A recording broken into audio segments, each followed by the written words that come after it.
Update namu a yau shine new gadget.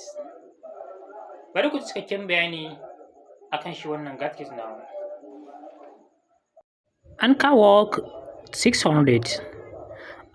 600 power bank ne, MP ne, sannan kuma waya ce wadda take dauke da power bank wireless wadda yake cajin iPhones. Anchor Work 600 bus wato ƙarfin speaker mai 360 kenan, sannan kuma yana da ƙarfin voice filter wadda yake dauke da 48 kz.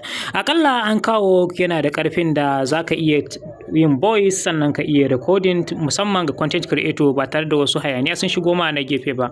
Za ka iya ka ɗauki bidiyo ko kuma ka yi voice recording naka ba tare da wasu hayaniya da suke gefenka sun dame ka ba. In takaice maka, ko da tripod baka da bukata idan kana so ka yi bidiyo naka, kawai za ka ja shi tsawon digiri 70.